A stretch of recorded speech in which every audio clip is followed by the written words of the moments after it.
En tout cas, on appelle sur merci mingi na motuna otuningai. Omondi na marambo etali mboka tozana tina ya couleur politique te. Tu omoni le président élu Martin Fayulu azako yebisa biso alobi biso nyonso sans couleur politique to kenda libanda to tambola po ata eteni ya territoire na biso ata moko te monguna azwa yango. Yango moni marche wana nous invitons tout le monde à participer et gezala malamu mingi. Likambo ya Minembwe tomoni balkanisation mais Martin Fayulu alobi Kabila tikaki balkanisation à 50% ba o ba matisi au délai à 50%. Ben tout ça comme on est yango o bazako maloko la ba exécuter donc bazako bimaloko la batindi ba yango bango de bazali kokokisa o ezalaki ba projet nyonso o esi salamaki yango moni toza biso nyonso koloba na biso likambo na article 64 mwana ya mboka nyonso soki omoni eloko ezali mabe telemena yango pona mboka na yo bayiba to basala eloko ya mabete il faut to telema biso nyonso pona mboko oyo bayiba biso yango te. Marche le 14 oyo ndeko Fayulu bengisi, est-ce que okoki ko mobiliser population o bakolanda biso?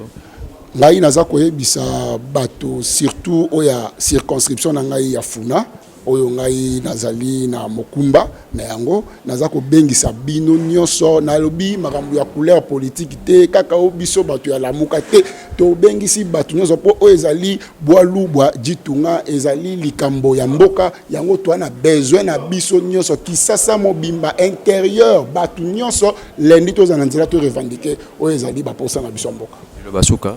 Liloba suka ezali soutenons-nous. Président élu asi apesi o ezalaki maloba o yekai ko rassurer bana ya mboka bino mo bozalaki awa bobimi to bina espoir sans o ezalaki maloba na ye elenga ko zala pasi tant ya lobi mitema ya bana ekiti. Donc c'était d'abord une conférence de presse animée par le président élu Martin Fayulu Madidi. Un sujet important à l'ordre du jour, c'est donc cette affaire de Minembwe.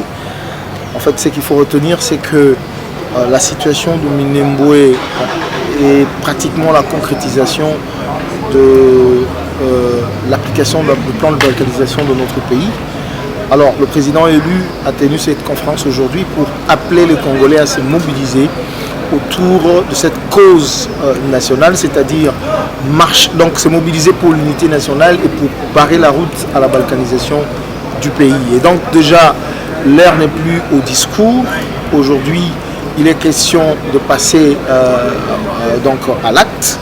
De manifestations d'envergure vont être organisées. Voilà pourquoi il a lancé une série de manifestations que nous dénommons Libérons la RDC. Et nous allons commencer ce 14, donc mercredi 14 octobre, avec une grande marche pour dire non à la balkanisation du pays, marche pour dire oui à l'unité nationale, marche pour dire oui à l'intégrité de notre territoire. Donc nous allons commencer cette marche le 14 à Kinshasa, Uvira et à travers le pays pour envoyer un message fort aux ennemis du Congo.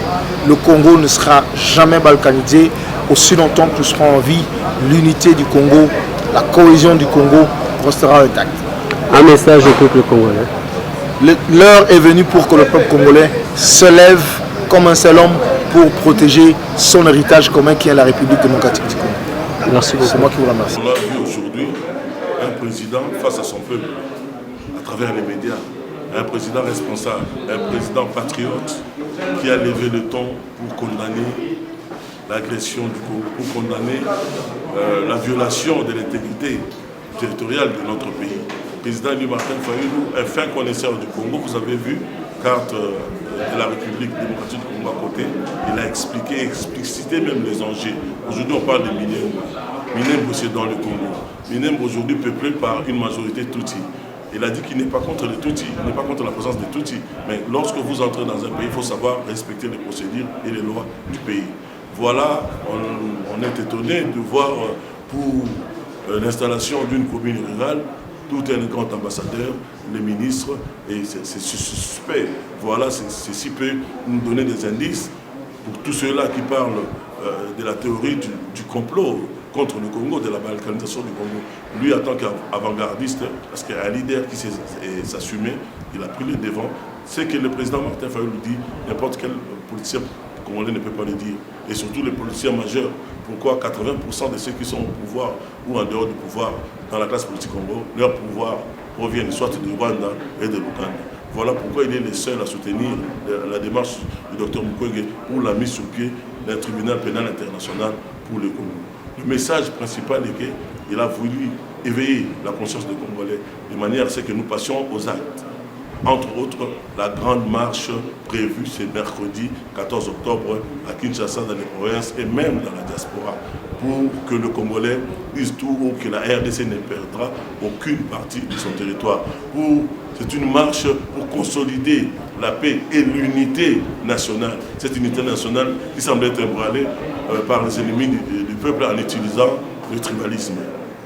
Il a dit non au tribalisme, oui à l'unité nationale. C'est la marche pour le respect de l'intégrité territoriale